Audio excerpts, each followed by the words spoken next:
What's going on, guys? Today we're talking about D&D, so let's get into it. Not too long ago, a simple tabletop game was accused of summoning demons, corrupting our youth, and opening the gates of hell. That game was Dungeons and Dragons, and somehow it survived to become one of the biggest pop culture sensations in North America. But what if I told you that this same game, once banned in schools and condemned from pulpits, helped invent an entire generation of storytellers, filmmakers, and dreamers? Today, we're diving deep into how D&D evolved through the decades. The story begins in 1974, Lake Geneva, Wisconsin. A man named Gary Gygax and Dave Arneson created Dungeons and Dragons, the world's first commercially successful tabletop role-playing game. Before D&D, games were about points, scores, winners. Gygax asked a revolutionary question. What if the story was the game? What if you weren't just moving a piece on a board? What if you were the hero? There were no graphics, no screens, just the freedom to create to the extent of your imagination. And that is what changed tabletop gaming forever. As a gaming historian, John Peterson notes in Playing at the World, D&D wasn't just a new game. It was a new genre. It gave players authorship over their story, something unheard of in 1974. By the late 1970s and early 80s, D&D had exploded in popularity. College campuses, suburban basements, it was everywhere. In 1979, a college student named James Dallas Egbert disappeared. He happened to play D&D. The media ran wild. They'd claimed he'd vanished into steam tunnels beneath the campus while acting out the game. The truth, he was struggling with serious mental health issues. But the myth was born, and America was ready to believe it. Soon, the church groups and talk shows claimed D&D promoted witchcraft and Satanism. Kids were told their dice were tools of the devil. There were even public burnings of rulebooks. It was called the Satanic Panic.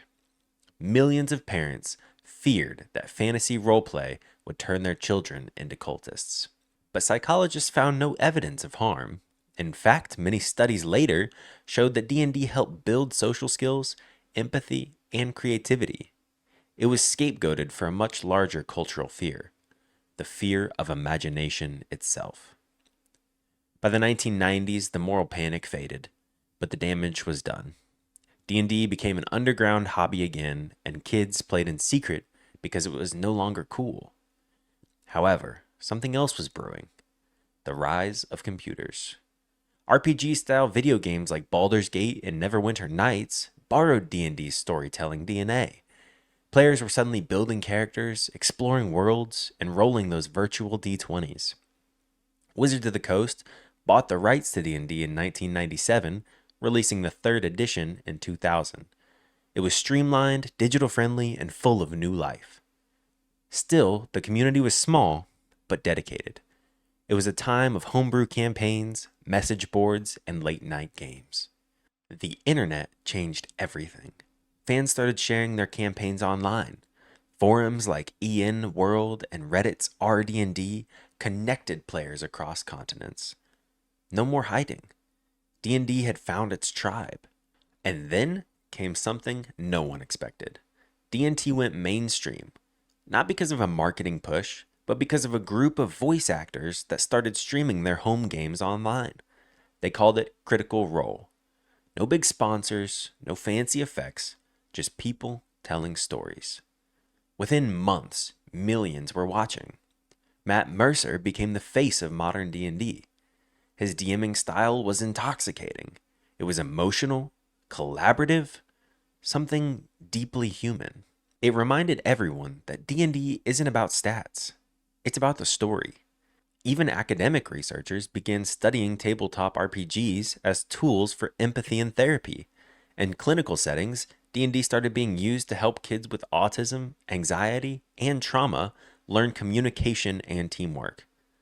The launch of D&D 5th edition in 2014 sealed the deal. The rules were simpler, friendlier, and the tone was more about imagination than math. For the first time in decades, D&D was more welcoming and less intimidating. It's come out now that some of our favorite Hollywood stars are geeking out over rolling the dice. Joe Manganiello, Vin Diesel, Stephen Colbert. So you know the tide has turned a little bit. And then, Stranger Things.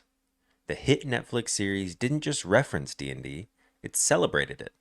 Suddenly, audiences remembered the thrill of imagination. The game that was once feared became a symbol of childhood wonder. In 2023, Dungeons & Dragons Honor Among Thieves hit theaters, a big-budget, heart-filled adventure starring Chris Pine, Michelle Rodriguez, and Hugh Grant. It captured exactly what players love about the game: the chaos, the humor, the teamwork. The filmmakers even consulted Wizards of the Coast to make sure that the lore was accurate. The movie wasn't a parody, it was a homage to avid players of the game. Today, D&D isn't just a game, it's a cultural movement. There are podcasts, animated series, and even conventions dedicated entirely to tabletop storytelling. And the sales? They've never been higher. Wizard of the Coast has reported record growth through the mid-2020s. More people play D&D now than at any point in history. And here's the thing. D&D was never really about winning. There was no scoreboard, no finish line. What keeps people coming back is the connections it creates.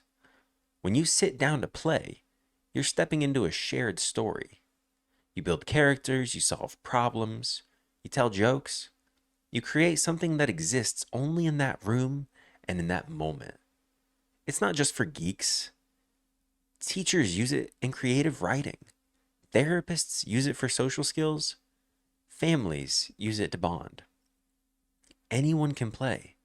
The only thing you need is imagination and a set of dice. I still remember my first campaign. It was almost a year ago now. I was nervous. I didn't know any of the rules. But by the end of the night, my friends and I were laughing and ready to plan our next session. Even though I knew nothing, I loved the game. That's the magic of D&D. You can start out as strangers, but by the end, you've built a community together. Half a century later, Dungeons & Dragons stands out as one of the most influential games ever made. Its DNA runs through video games, movies, novels. You've got Skyrim, Mass Effect, Baldur's Gate. They all owe something to that original spark from 1974. And maybe the best part is that D&D is still evolving. Players keep rewriting rules, creating new homebrews, new worlds where everyone has a place. It's proof that imagination, no matter how misunderstood, always wins in the end. So next time someone tells you that Dungeons & Dragons is just a game, remember that this game has survived moral panic and inspired generations. It's taught millions how to tell stories together. And I think that's what Gary Gygax really wanted all along. Not a game about devils or dungeons, a game about people, about storytelling, and about imagination. Please, share your favorite D&D memory down below. I'd love to hear your story. Hey guys, thanks for making it to the end of the video. If you enjoyed this video, please check out this one and consider dropping a like.